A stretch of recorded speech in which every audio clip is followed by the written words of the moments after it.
or card readers. Among the Catholic Church, you may have nephews, cousins, aunts, Aunt Teresa may come on and say, hey, let me give you your future, and open the tarot cards. If you're a Christian, you just say, Aunt Teresa, get out of my house. I rebuke thee in the name of Jesus. You know why? Because as Christians, we're not supposed to be messing with that anymore. Remember what happened to Saul? We don't want to get ahead of the story.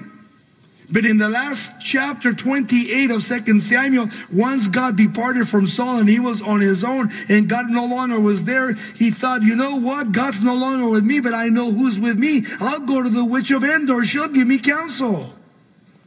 And he went down to a seance, the witch of Endor.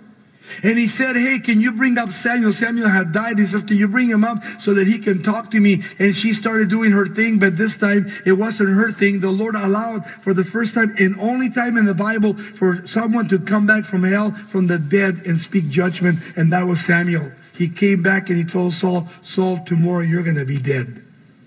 That's it. The only time in the Bible.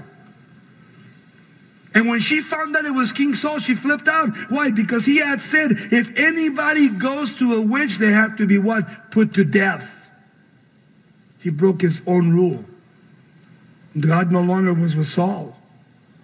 How sad it is when God no longer is among his people. And God has given opportunity after opportunity after opportunity. And look at verse 7, what he says. And when the men of Ashdod saw how it was, notice the awareness here of God's presence over the ark. The ark, he says, the ark of the God